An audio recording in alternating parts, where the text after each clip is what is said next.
To talk today about hypergrowth and how to scale, let's welcome Suneera Madhani.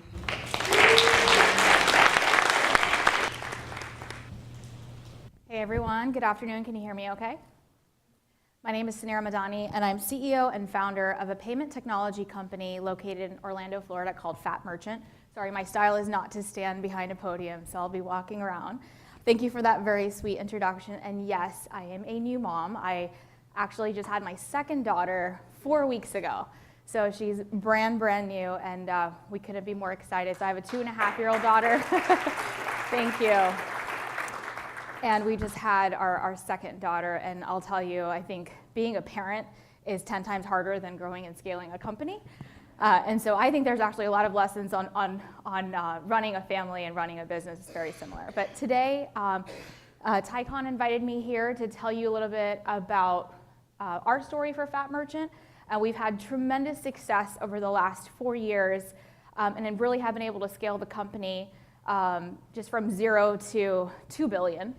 And wanted to share kind of my thoughts around how you can apply the same principles to growing and scaling. So nothing I'm going to say should be rocket science, but I know there's a ton of entrepreneurs out here, and it doesn't matter kind of how the business, big or small, I think we can all learn from growing and scaling. So, and it's really a tough act to follow, so I'll do my best here. So who's Fat Merchant, who we are? So we are a payment technology company. We're actually the first subscription-based payment processing product. So my background, I was in the payments industry selling merchant services literally door to door as a salesperson.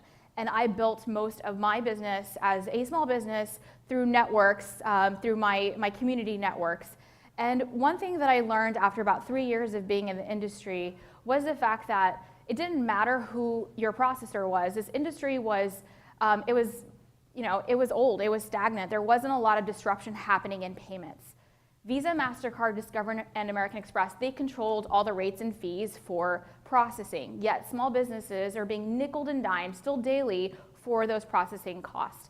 And what I learned, that cost was the same across the board for every provider. It didn't matter whether it was Chase Payment Tech or Fat Merchant or Square or Visa. I learned that the cost was exactly the same. So why are we nickel and diming small businesses on variable profitability? And as a millennial that was subscribing to every single subscription-based product that I could get my hands on, I was like, why isn't there subscription and payments? And so hence I launched Fat Merchant, which stands for Fast Affordable Transaction Technology. And I had zero clue, one, on growing and scaling a company, and two, neither did I have any intention of scaling it to be as large as it's become. And so I kind of had to learn by doing.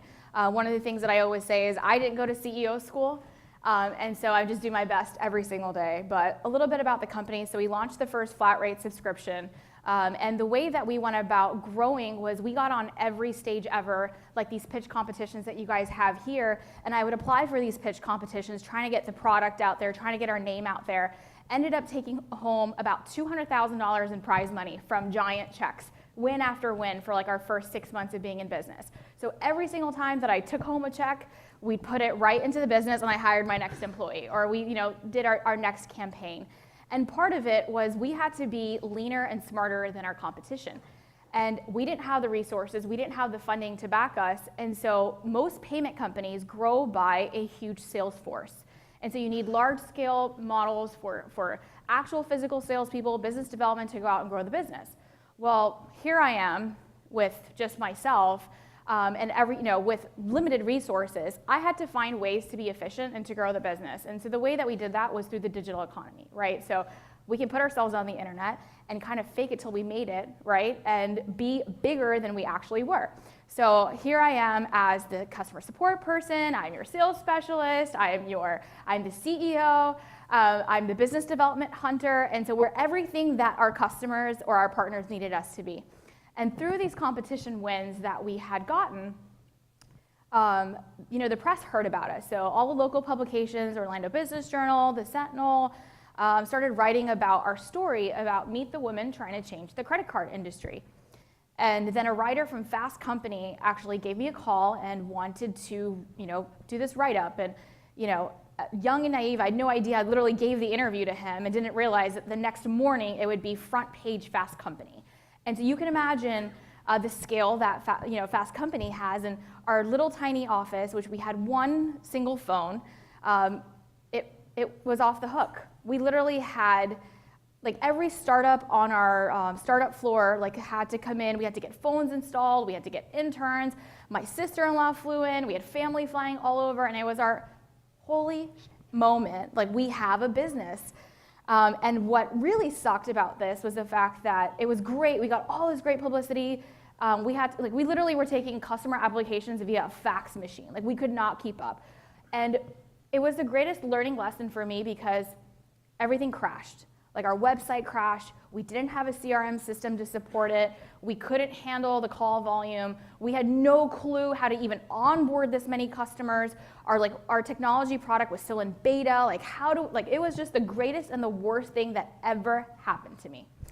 But that's when I knew that the business had legs and that we just needed to scale it. And we had to put the proper tools, proper processes in place, go get the right funding, go get the right partners, because this business was a scalable business. And so fast forward, that was 2014, our first year in business, we did $5 million in payments. So even for a brand new startup, that was a pretty big deal, but we had tons of great press that was around it. That was kind of our early adopter customers. From there, the next year, we did $110 million, so we grew 2,000% in 1 year. From there, we did $750 million. And last year in 2018, we crossed $1 billion in processing. And this year, we've already crossed $2 billion in processing. And so the scale has just it's been amazing.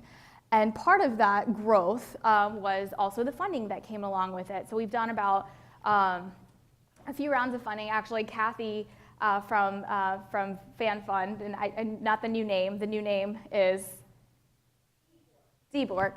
But Kathy was one of our early investors. I mean, she actually saw me pitch at what I'm talking about in 2014, these competitions, and was one of the early investors as a group for our first seed round investment. And since then, we've raised about $20 million in venture capital to continue to grow the company.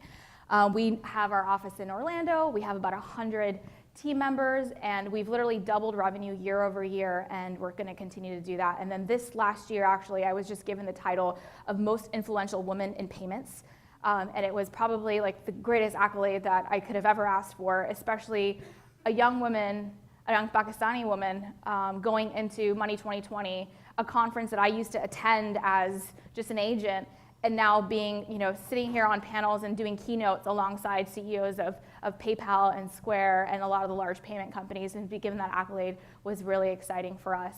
But Fat Merchant's been winning, and it's awesome. So I'm going to tell you how we're kind of winning. Okay, so what does it mean to scale? How do you scale and when to scale, right? So not every business needs to scale. So, identifying the difference between growth and scale, I believe that's the next piece of it, is really important. So you can still apply these metrics to growing a business. And growing a business is primarily, it is to continue to go bigger and grow larger. However, the difference to scale is to grow at a proportionate amount. So for us in 2014, my goal was never to have a venture-backed company. I wanted to have a lifestyle business. I wanted to have have a good business that I did. But when we had the opportunity, we knew this was the time. The market had the demand for it. We were obviously given the opportunity to acquire these customers. This was the right time to scale. So knowing the timing of your market, knowing where you are within your business, and if it even has the legs to scale is something that you need to identify. And for that next year, for 2015, when we took in our first round of capital, so we did a $500,000 seed, we asked for $500,000 seed round, we did $850,000 in investment, because we actually had all of the local Orlando groups, VC and angel groups. We couldn't say no, and so we had a tough time. We had to take more capital than we initially needed, but it's never enough capital, actually. So always take more. You're always going to need it. So the goal for 2015 was what we call 10x scalability. So that was when we walked into the office every day. We're like a team of 6 people at the time, and it was, we knew that we had a product that can scale to every single business in the nation, right? Everybody needs payment processing. Our model was very scalable. It was the right market timing. We were the disruptors in our industry. And so every single thing we evaluated, all the processes, all the tools for 10x scalability. So you kind of have to determine where you are in your business, and it doesn't have to be growth for 10x scale. But even if it is, revenue growth, or even if it is proportionate growth for scale, identifying that and having those goals in place is quite important. So great, now you've decided, I'm gonna scale, I wanna grow, right? What's next? How do you do it? And so it's really important to evaluate the current state, kind of like pulling yourself, you've heard a lot of entrepreneurs say, you have to be, you can't be in the business to work on your business. You kind of have to pull yourself out and really look at it from a top level approach to see where is your current state of the business. So you have a desired state of X is where you want to be, and even determining what X looks like, right? So in terms of your performa, your financials, your KPIs, determining all these things to understand where your business needs to be going and how you're going to get there is really to understand what tools you have in place. What processes are working today? What are you doing amazing? What really sets you apart from your competition? What is your core competency that you can say, we deliver the best in X, and that is what is going to be the core competency of my business. Yet, however, here are the challenges that I'm facing in my business, and understanding which pipes are broken. And you really have to be able to look at it from a lens of not an operator that's in the business, because it's really tough, right? When you're so passionate about your business and you're so passionate about how things are going. Everybody loves their baby, right? Like we've all heard it. No one's going to call their own baby ugly, right? But we all know that there are things that you have to pull yourself away from and evaluate in your business to understand what is broken and how you can, get to the desired state that you need to be. Also, defining and creating a plan. So, it sounds pretty basic, but one of the greatest things that I had a mentor that sat on our board of the company, but just even getting a proper forecasting model in place. Something that I actually challenged my husband on. He's also a small business owner. He's over there. Hi, Faisal. He actually never gets to come see me speak at conferences, so this is exciting. And I'll rag on him for a little bit. So he has a small business, and he never operates. He always operates from the operating lens, and I challenge him a lot of times, even in determining, even for his business, although it's not going to be at 10x scale of growth, of having those KPIs in place for quarter growth, for annual growth, and really understanding it and ensuring that the entire team around him is also going towards the same objective. So it's really important to understanding where the plan is. Also, for scaling entrepreneurs, I know there's a lot of entrepreneurs here who are looking to raise capital, who are, who have gotten capital as well. It's really important that your initial team members are vital to your team, like extremely, extremely vital. So the first maybe 10 team members that we had at Fat Merchant are now the leaders of our organization, and then they're going to go and hire the next 10 and the next 10. But it's really challenging, right? So how do you keep up with the growth of the company and make sure that you're acquiring the right talent for the right positions? And you can hire, and a lot of the times when you have just, gotten your check, or you're just gotten your seed round of investment, you're excited, you want to grow the team, and you want to quickly solve for all the problems, all the million hats that you're wearing today. But don't solve your problems with people. Solve your problems with processes. Solve your problems with tools, because it's really easy to hire, but if your company isn't growing as fast as you've predicted it to grow, and we all know how hard it is, and it's going to only be harder, and you don't achieve those targets, it's 10 times harder to let those people go as well. So hire slow and fire fast, and ensure that the right positions that you have in the company are going to the right individuals, and be very, very careful for every single hire you have on board. In the last 4 years of Fat Merchant, I've probably hired at least, I think the average is 2 new people per month.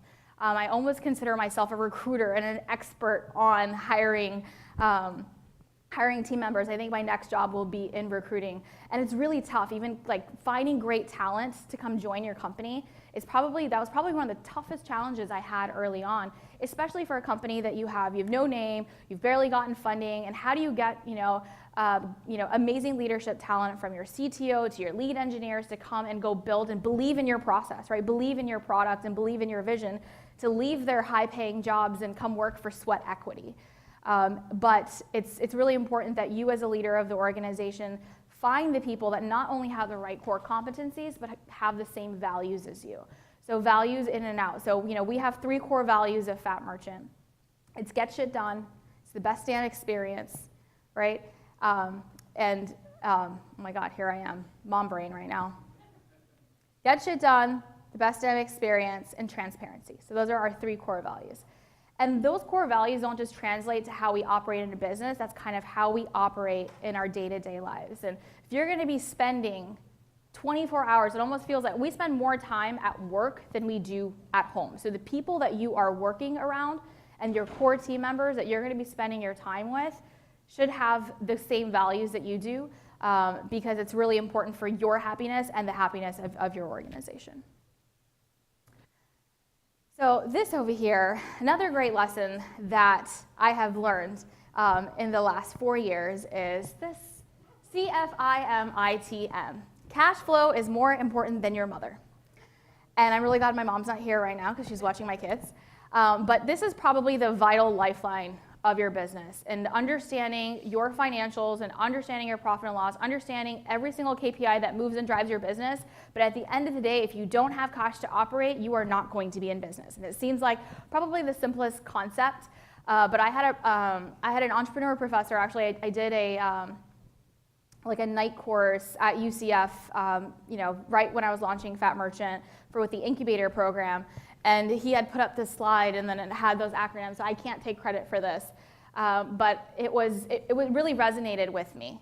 And obviously, there's no one more important than your mother, right? But cash flow for your business is the same lifeline. You have to ensure you understand your cash flow. You have to understand how much runway you have. You have to understand how that's going to move and drive your business, and you have to be ahead of it. So especially for the venture-backed entrepreneurs and the ones that are looking to scale, we've raised about 4 rounds of funding thus far. But our forecasting and our models and the amount of effort that we put into understanding to make sure that we're understanding our actuals every single month and reforecasting to ensure that we have enough runway, that we're hitting the profitability, that we're hitting the goals that we need to, and understanding your cash flow is super important. And then living and breathing CAC to LTV. So can anybody tell me what CAC is or LTV? I'm sure you guys all know.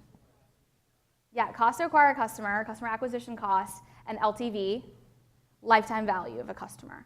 So this probably is one of the most important KPIs for our business, if not any business, to understand what does it cost for you to acquire your customer, right? So it doesn't matter which means you acquire them, whether that be through direct sales, whether that be through online distribution, just understanding at the end of the day what it costs to bring your customer in, whether they're buying cookies or whether they're buying software, whether they're buying a night at a hotel. So whatever they're purchasing, understanding the cost to acquire that customer in through the door, and then understanding what the lifetime value is of that customer. And your CAC to LTV ratio, based on your industry, you have to understand what is a good dynamic for that customer. You don't want to be you don't want to be investing too much in marketing and in sales, and then you're acquiring customers, but your customers are attriting and they're leaving, and you're not achieving the lifetime value from that customer that you need. So understanding this metric was pivotal for us, and it's something that we look at across all departments. So all of our directors today at Fat Merchant, their entire bonuses are based on this ratio. So it's one actually shared metric that we have as an organization, because CAC to LTV is relatable, whether that be from sales of, at the end of the customer to acquire that customer, from marketing and bringing that lead in, to our operations, which is supporting that customer and keeping that customer and extending that lifetime value, to product and technology to ensure that we're having the right products that increases the upsell and the opportunity for us to get stickier with our customer.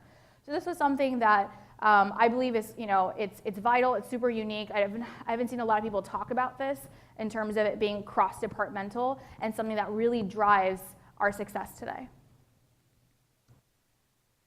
In addition, like I mentioned, not scaling with headcount. Of course, you're going to need headcount to scale, right? So I was just, a lone she-wolf in my office 4 years ago, and now we're literally about to cross the 100-employee mark. This has just been like an incredible journey for us. Every day I walk in through the doors and I'm like, I don't know your name. And it's a surreal moment. I hate that we're here, that I don't know everyone's name yet, but I was just out for a month as well. But hiring is important, and getting the right talent in place for those seats and getting the right butts in the seat is important. But understanding your tools and trying to scale with tools and processes is even more important. And so leveraging, we live in the technology world today that there is a tool for everything. Sales automation, customer automation, onboarding, whether that be even understanding the health of your customer through customer success tools, within product, within communication for your teams and departments, such as Slack, right? So there's so many tools that you can apply to your business that will help it scale versus doing manual processes. And so understanding and which tools, that your industry is using. So I wouldn't go invent, you don't have to start, figure it out yourself. Look at who your who are your competitors in your industry? What is your industry using today? What are the top tools that some of the giants are using for your product or for your industry sector? And don't go reinvent the wheel, right? So go look at the top tools and products. I think one of the things that we kind of used to waste our times with is always trying to find, the leaner, the cheaper products that we can, it's really expensive to go put in a CRM system, or it's really expensive to buy certain tools. But I will say that one of the things that once we kind of switch that hat of the tool's actually more important and go get the best tool and don't worry about the ROI on that tool has always shown out to be even greater than for us to try to rig the system to find this tool that's going to connect with this tool. So currently for us, I'll share HubSpot is our primary CRM system that we use, and it's also similar. Salesforce is another great one, but everything is integrated into that one business tool. And so any sort of new tool that we bring into the organization, doesn't matter from which department, where we are, we ensure that it integrates back to our core so that it's seamless. And so we're not having to overbuild and over-engineer by adding new tools and services. So we try to ensure that everything is established at the core of our business, which for us right now is HubSpot. For many businesses, it might be Salesforce or whatever it may be for, I'm not familiar with the healthcare or education field or whatever your industry may be, but don't try to go reinvent that. Go find the right and best tools, and don't be afraid to invest in tools, really, because Excel and these processes are not scalable. That's one of the first things that we let go. The year for 2015 that I mentioned, that was a year of scale for us. One of the biggest things that we were doing was everything was stuck in Excel and Word and in one person's computer or one person's brain, right? It wasn't a scalable process. So getting out of that mentality of what happened when our head of underwriting and she left. Everything was in Marnie's head, right? Luckily, we still have Marnie and she's head of underwriting. But everything lives in Marnie's head or in her computer or in her documents. And it's really important that you branch out of that and you're thinking about scalability through processes and tools and leveraging the data information out of people and into the processes. Again, that goes back to automation, whether that be through, this is just across the board for, whether that be through emails, social, in-app, direct mail. Everything should be automated. You should not be doing any process that should be manual, even for small businesses, even for small businesses. We deal with small businesses every day is on the payment processing end, right? So, one of the things that we see is no one's using and leveraging technology. So even my dad, I'll give my dad as a classic example. He's a retailer, he has a convenience store, and he's using just a basic terminal at his store. Okay, great, Dad. I know you were this is easy for you. He's been doing it this way for 20 years. He doesn't want to change it, okay? However, just even with the same terminal, right, by adding a platform like Fat Merchant, right? So there's other platforms out there, just technology. Every time a customer comes in for a transaction, he can open up his phone and see the health of his business. He can see how his sales are performing. He can see how he did this month compared to last month, compared to last year, and see which percent of his customers are actually loyal customers and are returning customers versus net new customers. That's the power of data, and it's the power of technology through tools and automation. He didn't have to change anything. Our technology integrated with his terminal. And I want to get him a fancier point of sale, but all he has is the app right now, and he's happy with his terminal, but at least even that little bit of automation and technology can help drive business decisions. So whether you are on the opposite end of scaling and growing and have a big tech company, or even if you are a small business in this room right now, leverage technology and tools. If you're not doing it today, then you are not ahead of your competition and you will not be in business. And I truly feel that way. This one I think we can all relate to is, of course, being lean. Every decision that you should be making should have an ROI. Down to even brand value campaigns. I mean, Fat Merchant, we do so much, digitally, but even through the, whether that be through marketing ends, whether that be through a decision to go to a trade show, whether that be to invest in that next hire, make sure you're calculating an ROI. And a lot of times in organizations, I've seen where the ROI is only calculated within the sales realm. It's not calculated on the operations end or on the product end. And it's really important that you tie even these metrics to all the different parts of your organization to ensure that there's an ROI in every investment you do, and stay lean, because obviously, like I said, cash flow is more important than your mother. So when should you scale? It's when you're ready, right? I mean, I know that there's many businesses that don't want to scale, and that's great, and that's exciting. But it's going to be determined on where you are in the market, what the market opportunity is, and where you're looking to grow. But the only way is through ensuring that you have clear goals and KPIs. And KPIs are key performing indicators. And it's not necessarily about, okay, we're at 6 million in revenue this year, and we want to go to 12 million in revenue this year, right? That is a lagging indicator, which I think this is my next one I'm talking about. So lagging indicator is where we are just looking at the output. We're just looking at the result of where our metrics end up being. This is the amount of deals that we closed. This is the amount of customers that we got. This is the amount of revenue that we got. Everything back down to the profit and loss and the balance sheet, and more transactional side, the output. But the leading indicators are actually what drives to get to those results. And for every business, you can determine the key indicators for the business. And it's kind of this analogy always reminds me of driving a car. When you're getting in your car and you're sitting in your car, you're looking through the windshield. You are, monitoring traffic. You know when to turn left or turn right, depending on what's happening in front of you. You see a pothole, you're going to deviate. You see there's a bunch of traffic, you're going to take an exit, right? So you're looking ahead, and you're looking at all these indicators on the road to get you to your destination. But when you look through your rearview mirror, that's your lagging indicator. You already passed that pothole. You can't do anything about it, but you could say, oh, there was a pothole back there, right? But you can't change that there was a pothole. So looking at your business through leading indicators to see what's going to drive, so the input to go get to your destination. And so some metrics, so for example, every organization, lifeline of your organization is going to be sales, right? So sales is your lifeline, but it's not measuring for your salesperson, here's how much revenue they produced, or here's the number of deals that they closed, or here's the amount of the end output that they had. What's the sales activity? What does their sales pipeline look like? What is their MQL to SQL? What's their ratios for conversion when a lead is sent to them? So these are all leading indicators that we look at every single day, and across your organization, you should have leading indicators for your team to get you to the output that you want. Another great example of that is even through attrition or losing a customer. We're always looking at that in hindsight of, oh, we lost that customer, right? So that sucks when you lose a customer, right? But you should not be, the effort should not be put after you lose a customer of what to do. You can't do anything, you lost a customer.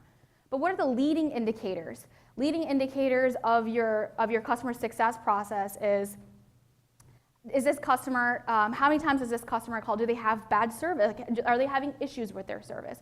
What is their customer success score? If you have tools such as NPS that you look at, are they responding to, do you have a positive NPS on those customers?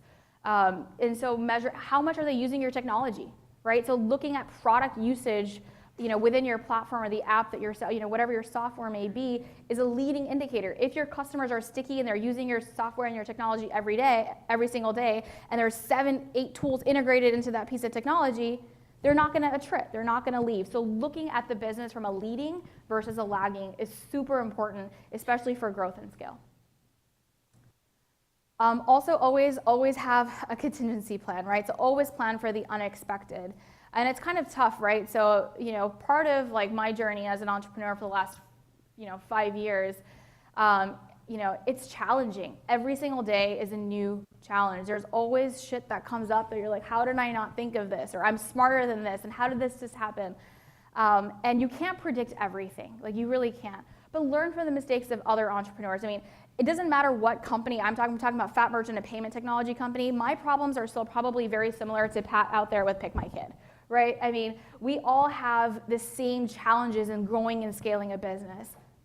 Put yourself in an environment where you have great mentors around you. Put yourself in an environment where you have peers around you to help understand how you can combat and what challenges they're facing in their business so that you can look ahead and avoid them. And also, once you do have a challenge in place, it's going to come back. It doesn't just go away, right? So whether that be, a hiring challenge, a poor customer, an attrition challenge that you may have, learn from that mistake early on and get steps in place to avoid it for the future, or at least be able to combat it of, hey, we've had these challenges. This is the challenges that I'm facing. Here's the adversity that's happening. Let's be ahead of it. What's going to happen the next time this happens? Here's our plan. So we don't lose that customer. So we don't have this issue, so that we are ahead of our competitors here. So we do get that product launched before somebody else does, or whatever that may be.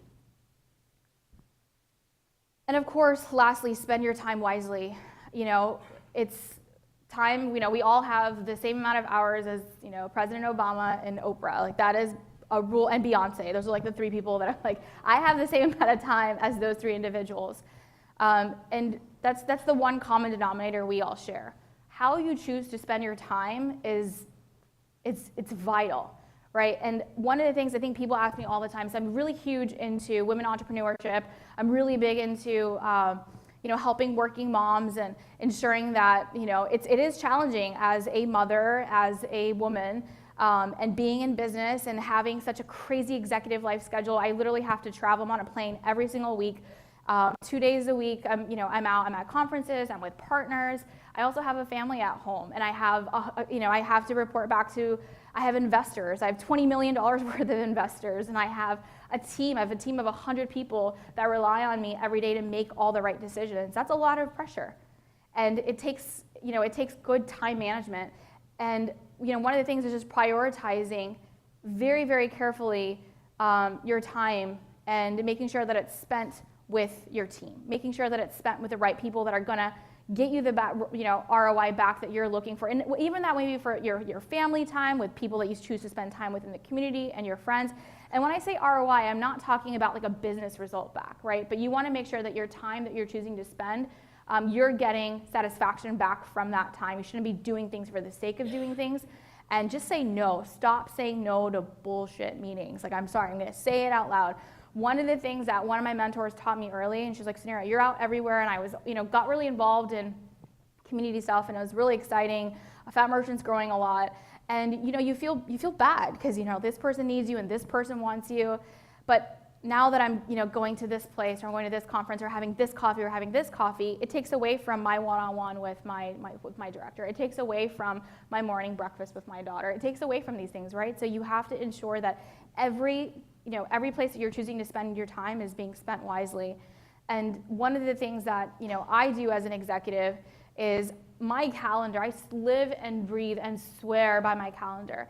And I don't do everything in 1 hour increments, which we all kind of default to, like a 1 hour meeting or a 1 hour lunch or a 1 hour whatever. It's just natural in our rhythm to do these 1 hour time blocks. I block my calendar from 7 a.m. until 9 p.m. every day. And I even write down my commute time to work. So I have a 40-minute commute time to work. And I have breakfast with my daughter every morning, and this is like our routine. I have 2 daughters, with my daughters in the morning. And we're going to have date night on Wednesday night, and it's going to be an hour and a half. And scheduling meetings that are 20-minute meetings, right? Scheduling a coffee instead of having a 1 hour lunch. Like, hey, let's talk about the initiative that we want to talk about. Let's go have a 20-minute meeting. You don't have to put yourself in these time blocks for the sake of it. So really try to maximize your days with having kind of all the little buckets filled in, and you'd be surprised actually on how much you can get done And I sit on boards. I work out. I'm a great mom. I'm still there for everything I need to be for my kids. I still travel. I still run a company. And it's like, how do you do it? Well, we have the same amount of hours. I plan religiously. So that's kind of is a tip that works really well for me, and something that I always give to almost every female entrepreneur, if not most entrepreneurs that ask me about what's something that I do.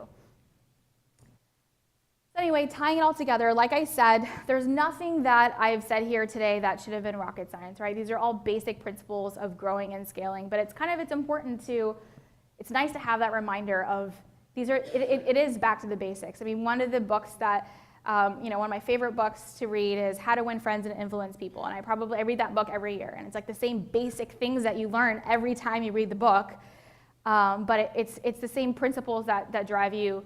Even in a business of just growing and scaling, setting your goals, looking at where you are, where do you want to be, using your time wisely, being lean, understanding ROI, and just really understanding your business and where it's going to go through the leading indicators.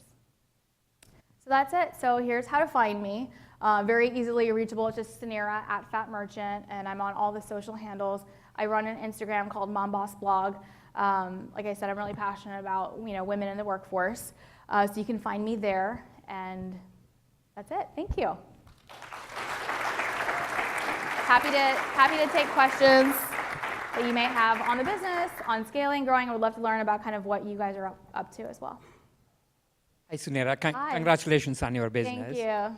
I actually learned about your business 2 years ago at Florida Venture Conference in Orlando. At the time, I thought you are entering payment processing space where there are a lot of big players, like as you said, PayPal to Square and others. So obviously you succeeded in that space. What were some of the key strategic factors you think that made you succeed in that crowded space? Oh, that's a great question. And so again, actually the story about David and Goliath actually really resonates with me as well. We actually were just on a partner call this last week, and we were talking about actually being the David in our industry. I think one of the things that really made us successful was the fact that we did things differently, and we weren't afraid to really stand out. So being first and foremost, our name is Fat Merchant. You cannot forget that. And especially in a really staunchy industry, very male-dominated, very traditional, controlled by the banks, not a lot of disruption. Even just starting with just being different, kind of got eyeballs going towards Fat Merchant. And secondly, we didn't acquire customers the way that most all traditional processors were acquiring customers. Traditionally, processors are acquiring customers through agent models, through distribution, through banks. And so you have all of these sellers at the end of the day to reach the end customer. And so there's all these different hands that are going into the same pot. So the fees continue to get bigger and bigger and bigger by the time it reaches to the small business. We went direct to consumer online. So we said we're not going to have a sales force. We're going to invest in tools, technology, and go build very efficient processes. And that way we're going to bring the customer directly to us. And then lastly, of course, our model. We have a very unique model. We're the first to launch a subscription-based flat rate. So it's unlimited credit card processing for a flat subscription. And businesses still pay the Visa MasterCard fees, but we're the first company, we're actually the first merchant services company that doesn't make money on merchant services. We consider ourselves a SaaS technology company, so we're making money on the membership, on the platform for payments. And so we gave away payments. We actually gave away payments for free. And a lot of the giants were like, these kids are crazy, right? They're looking at us like they're never gonna succeed. And the amount of times that I've been told no, it almost could have become part of my vocabulary. Even when I launched the business, even when going to go get capital for the business, we knew we had legs. One, the idea got shot down. So I didn't plan to go, this was not in my at all future plans of having Fat Merchant be this large company. I took the idea back to my old team. I took it back to my old bosses. I said, hey, I think this is gonna work. Let me run with this in Orlando. Let me run with the territory here. I had a couple of salespeople that were under me. And said, let me test this model, and it's going to do really great for the company. And they said no. They said, why would we want to give up 40% of our margin, and be transparent to customers and give them technology and have no contract and just do things this way? Why should we do it this way? And the reason is because we're in a digital economy.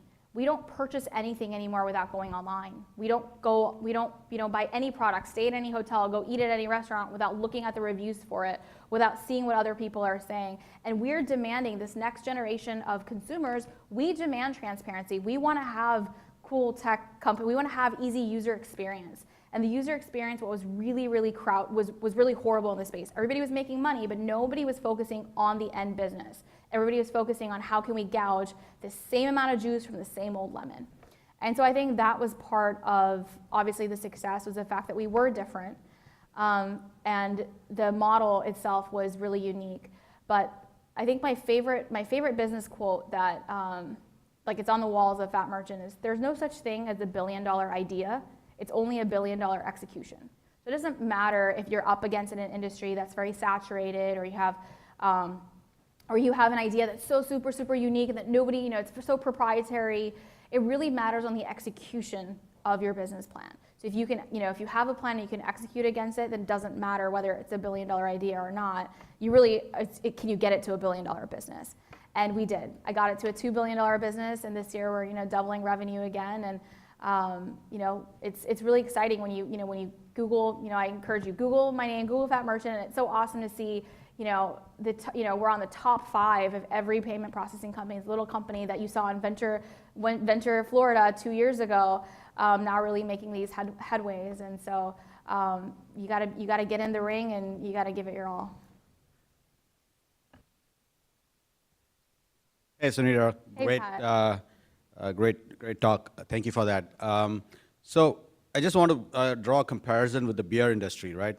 About 10 years ago, craft brewery was like a in thing. It was a new thing. So what happened was the big breweries said, no, it's never going to work. It's going to be a small, isolated pockets of like profit. But now what you've seen is, as the craft brewery started, getting to mainstream, the mainstream breweries started buying them out, and now you really cannot differentiate by looking at the labels, who is craft, who's not, who's a fraud. It's all craft brewery now, right? So the same thing in your industry. I want to draw the parallel to you, and now you've proven the model. Like as you scale, I'm sure all of these payment processors sitting on the sidelines watching you and saying, let this kid do what she's doing. In a couple of years, we're going to buy her out and really confuse the end market. And where do you see that going? 2-3 years, just, crystal gaze here and let us know. Yeah, so, obviously, as we've grown, we have seen a lot of copycat models come out. So it was like the first piece of it. So no longer are we the first subscription base. We have, there's like about a dozen companies now that have, replicated our model. However, like the technology is what's really made our product so unique. So although we know that the giant players can come in and, like Mr. Wonderful says, crush them like a cockroach, right? So, and buy them out. I hope not to sell my soul to the devil. So there's always a price. But it's, we're having strategic conversations now with MasterCard and with WorldPay. And so we're on everyone's radar. I actually came back from Vegas. I was like 8 months pregnant in Vegas. And we sat with the WorldPay. WorldPay is, the second largest payment processing company. It used to be, Vantiv, and then WorldPay, number 2 and number 3 merged. And so now their entity is now WorldPay. They took the name for WorldPay. And so our transactions actually run through WorldPay as our back-end processor. And we sat in a customer advisory council for WorldPay, and we are their top 5 distribution for payments. And everyone is aware of who Fat Merchant is and what we're up to. But they know that it's not just about, yes, they could buy us, but they know that we've got leverage because we understand the customer. The technology that we've built, they've been trying to build a unified payment experience for the customer for decades, right? So they've been ahead of what they need to do, but the large and giant conglomerates cannot do what startups can do. This is where we have the advantage. We're faster, we're more agile, we're closer to the customer, we can make changes, we can pivot, we can really get our product right. And so focusing on the technology end, when I launched, it was just a subscription-based business. It was a pricing play. But no longer are we a pricing play. Our core competency is our platform. And so I think that to your question of, yes, they can buy us, and that is what they've done for many industries, but at the end of the day, the consumer now wants the craft beer. So they have to change, and they had to adopt. And right now, all these industries that our startups are trying to disrupt, there's a reason why we're trying to disrupt it. It's because the consumers want that change. There has to be a better user experience. We want that. We want everything to be swift and fast and today. And the giants can't keep up with that. So it's actually a great thing that they're able to acquire startups and then bring them into their teams. And hopefully the teams my goal is to sell to a strategic that believes in our vision, which is to empower the SMB. And so as long as we can stay core to what our mission and vision is, the goal is to exit, right? So I'm not going to be building Fat Merchant forever. And all our investors know that. And Kathy's like, yep, I know, when's the timetable? But there is an exit in mind, and we're just, we're not ready yet because we're still growing so fast. So our opportunity to grow, we want to capitalize on that, and then when the time is ready, we'll take our head out of the water. So speaking of an exit sometime in the future, what do you think you would do next? I mean, would you stay in payments or, Actually, they say once you're in payments, so payments doesn't find, you don't find payments, payments finds you. And once you're in payments, most people actually end up always staying in payments. But definitely, I actually operate my business with my brother. So my co-founder is my brother, Salman, Sal is how he goes by. And so he was actually working in California for another startup when I launched the company. And didn't move to Orlando right away until after Fast Company and after getting everything right. But he ended up joining the company, and I'm a very family-oriented individual, if you can't tell. I love working with my brother. And so I think, and our core team that we have around us is just so dynamite. And so you can't take, you can't take the business out of people who are just, it's exciting to grow, and it's exciting. We're always looking for the challenge. And so when Fat Merchant will be done, I hope to continue. And, there's always ideas of what's next and where we need to, what we need to do next. So it's going to happen again. And, hopefully we succeed again. And this time it's the hardest part is kind of establishing the playbook, right? So again, like I said, it doesn't really matter what business you're in. Once you've kind of found that story of success of how to achieve it, you can apply those same principles, doesn't matter what industry, what business, no matter how large or small. So I don't know if this next time I'm going to do as much fundraising as we have done. I'd like to own more of the company than I do today, but we have to raise capital to get to where we are, and so definitely doing it again, and probably this time more on my terms. And a good exit could help that, right? What? A good exit could help that, right? Absolutely, absolutely. Anybody else have a question? Okay, over there. Thanks. So I'm Alfredo from Kugati, our CEO pitched a while ago. We're having an issue with basically our sales, getting new people on the pipeline, all that kind of thing. So we've tried it all, and we've now figured out somewhat the process. But I wanted to ask you, what do you think about, the tools, about getting people on the phone, getting people on demos, getting people excited about what you're doing? Who's So your end are you guys having cold callings? Are you guys having email outreach? What's your technique for that growth to make sense? Yeah, my first question to you is your product. Who's your end customer? Can you give me a quick on what your product is and who you're selling to? Yeah, so we're selling to services companies, and we need to talk to decision makers basically. Okay. So this is cleaning companies, security guard companies, services in general. And what are you selling to them? Yeah. So I need to get decision makers because our system basically changes the way they operate. So What is the product that you're selling? So what we do is that we track and report on workforce. So Okay. So it's a business tool targeted to the service-based SMB. Yes. Mid-market? Yeah. Okay. And it's software as a service. Yeah. And yeah. So that's actually one of our target verticals is service-based companies as well. And there's a million ways to skin a cat, right? So there's a million ways to reach your customers. So when you say that you've tried it all, I'm going to challenge you. You probably haven't tried it all. And, it might be, so you always have to be trying new ways of customer acquisition and trying all the different ways to, figure out how to reach that end customer. And so that could be through direct channels. So that could be via where they're operating. I'm sure that there are service-based trade shows that they're going to for their industry, showing up at those trade shows, right? Also digitally, it's not really about searching for what are they they're not going to be searching for your product. They have a problem, they don't know that you know how to solve it yet. They don't even know they have the problem. Is half the challenge of like, you're like, hey, I have this great product that will solve this challenge for you, and they don't even know that they have this problem. So for you, I would recommend is trying all the different sources, you know, and continuously, and again, like I said, tracking the ROI from it, and trying, you know, whether that be even right now. So like we're actually now experimenting, we're about to experiment with direct mail campaigns. We've been a complete digital company, complete online acquisition from the very beginning, but you know, we know that there's always a cap to kind of even these sources, and we need to always be adding new channels of sources of getting leads in through the door, because if you're not, then your salespeople will not be fueled.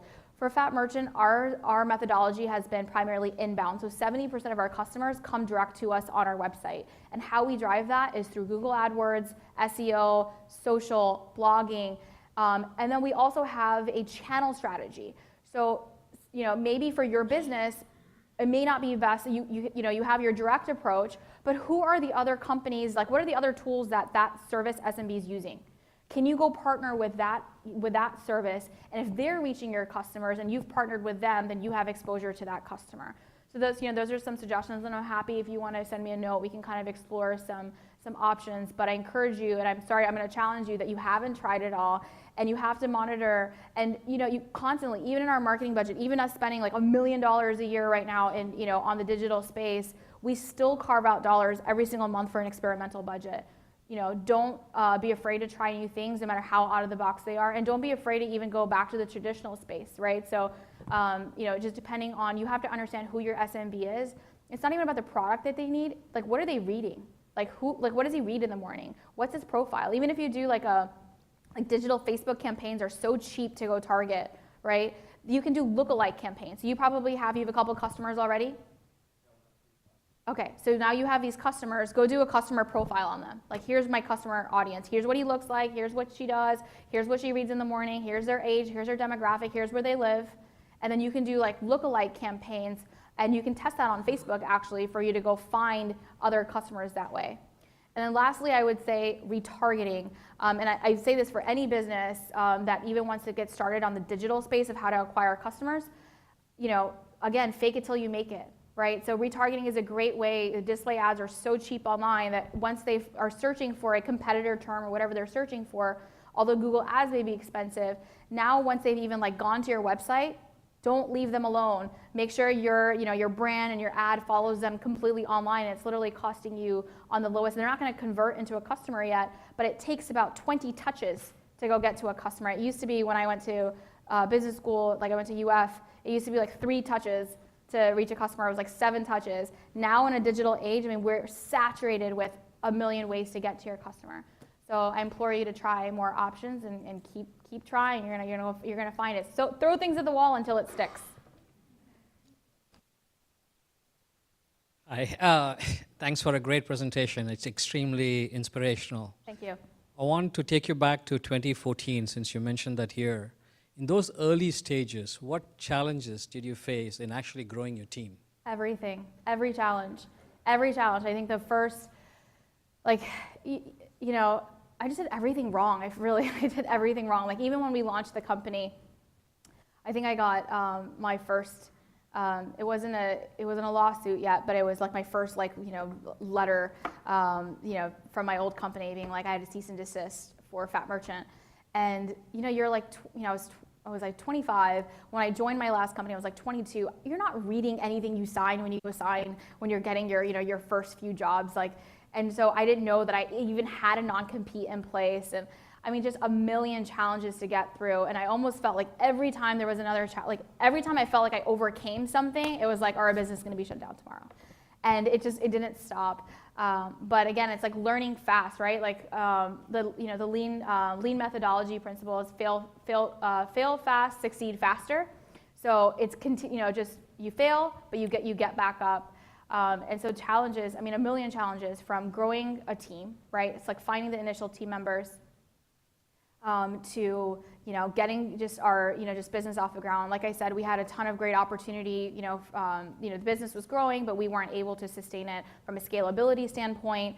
Challenges on raising capital, right? So how are we going to continue to get capital to grow into the business, and then finding new ways of distribution, just all the different challenges. But you said specifically you want to learn about challenges for a team. So growing our team, you just got to have a great vision, right? You got to be a relentless leader, and you've got to be able to sell your vision. So that's part of, I don't know how, but I was able to convince many people to, especially our early team, like our first 20 team members, to leave their jobs and to come work for me and come work for equity into this vision that we were building to be Fat Merchant. And we've grown, from where they are. I mean, they're making much more money than they were before, and we've grown our enterprise value of Fat Merchant. Our last valuation was, right sub 70 million, and so and we're continuing to grow. And so, kind of having that vision and sharing your vision with your team to get on a rocket ship to the moon. It's scary, and it's not made for everybody, but you've got to be able to share it, and they've got to be able to believe it, and you've got to have a product that you have some sort of MVP for, that they know, like, hey, that there's legs on this. And you'd be surprised. I mean, a lot of great talent is looking to come work in a startup environment, right? There are so many, they don't, when I worked in corporate, I felt like I was just a number on my laptop. I was like a serial number on my laptop. Nobody listened. Nobody cared. I didn't get to work on anything that I worked on, never ended up touching the end consumer anyway. I was never able to, as smart as I was or as much as I wanted to challenge things, anything that I did really didn't make an impact.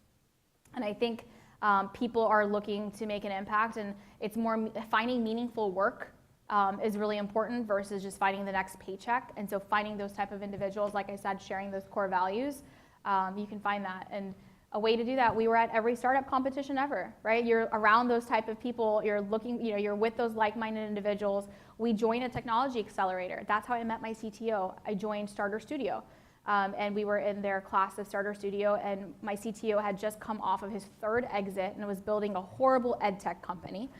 And I convinced him to, leave his ed tech company, and with him came 3 of his key developers. And so that's how we were able to kind of get that initial team going. And then once you have your team, take care of them, right? Make sure that they're getting their path for development. Make sure that they're, they feel valued, and that as you continue to grow, that they're able to grow with you. And I think that that's how you'll be able to achieve it. Am I up next? I think so. I graduated from UF too. Go Gators. Yes. What guides your entrepreneurial spirit? I mean, I went to the same college you did, maybe even the same high school. Yeah. I'm wondering, how do you get up every day and have that? Seems like you have that energy, like you drink lithium water every morning. So Yes, I do. I talk this fast Wait, all day just long. one second, though. We were standing here, wait, and before you answer that, could you just tell her what you told, no, you say it. Right. 'Cause it triggered it for me. So what I was saying is if you took away the resume, the picture, and all that stuff, right? You have answered questions in this room as a CEO of a company better than, and I've gone to many of these presentations, right? You're doing a fantastic job. Keep doing what you're doing, and hopefully we'll see you at other TiECONs and other events. Thank you. I really appreciate that. That's very sweet of you. So, what he said, and what he said is there's a lot of men, a lot of other CEOs he knows that could not stand up there and answer the questions and do the job that you are doing right now Thank you. on your first company. So let's hear it for her. Okay, so he was trying to be polite, but I figured that we should put that out there. Okay, now go ahead and answer. How do you get up and do this every day? Yeah, so I don't know where my energy level comes from. I am like this, from the moment I wake up until I go to bed. It's nonstop. I know my husband's exhausted. My daughter, Mila, is like this as well, where she's nonstop, and I'm always exhausted from her. Her energy does not drain. And so the entrepreneurial spirit, so as much as I never wanted to be an entrepreneur, ever. Actually, there was just a book that that we were just, we had a whole chapter on it. The chapter is all in the family. It's called Entrepreneurial Confessions. It was a bunch of founder stories, and they told the story of Fat Merchant. And in the book, I literally talk about that I never wanted to be an entrepreneur because my dad is an entrepreneur. And my dad is a serial entrepreneur. He's had many businesses and he has had many failures. So me and my brother moved all over. So Dallas and Florida have been our two primary homes. I went to 10 different schools in 12 years of schooling. And it was always on to the next thing. Like my dad was like convenience store owner, restaurants, nightclubs, call center. I mean, like it was just all over the map. And it was always build it, then sell it, or go on to the next thing, or it didn't fail. And so we always had an amazing childhood. I was, there was always food on the table. I didn't have to worry about getting 3 jobs in school or anything like that. But a lot of the stress that work had, he brought home, right? And then me and my family were always involved in the businesses. So me and my brother worked at the convenience store. I went to Sam's Club to go buy the groceries. I was actually working at the call center when I was like 15 after school doing telemarketing calls, like whatever it was, we were in the business. And so the family business was always the business. And so because of that, it's actually, I thought, I had never wanted to do that. And so when I went to UF, I actually went to dental school for UF. And then I ended up switching my major to business. I guess it's in my blood. And as much as I thought that I didn't want to be an entrepreneur, it wasn't really about the fact of the business, it was about the challenges. Like I really like solving things. I can't go anywhere without rolling my eyes at thinking like, how can we make this more efficient, right? Like the entrepreneurs in the room can relate with me here. We're like, why is this process so shitty? Like, how can we make this better? Why is this line so effing long? Like, do you just do this, and Chick-fil-A put 3 more guys out here and you'll have 4 times more business. And so I think that part of solving problems and challenges and just kind of being around that is just kind of like innate in me and how I grew up and was taught to think. And then when the opportunity arose, and again, like I said, not the entrepreneur, like I was literally kind of actually had a million small businesses before I even knew they were called small businesses. Like my brother and I were always hustling, always coming up with the next thing. And Sal, he's actually super entrepreneurial. He did not want to go to school. So the deal with Dad was he had to get his degree. Like he did not want to go to school. So he went to UF and he graduated in 2 years just to check it off the list so Mom and Dad are happy to open up his first business, which was a restaurant. And so it was a restaurant in a mall, and it was a 19-year-old who couldn't even drink at the time. He got a beer and wine license at Simon Mall Properties for a concept called Burger Bar. So every single burger was based on a cocktail. And actually, him and my husband were the ones who opened the business, and hence now we're 10 years together, 5 years married. But like First Bank of Dad sponsored that business, which ended up failing. But that was like his first journey in entrepreneurship. And then of course, being his sister, I'm still involved in helping. And so that's my background in entrepreneurship, completely relentless to it, but in the blood, and then now I'm addicted, so. Let's give her a big round of applause.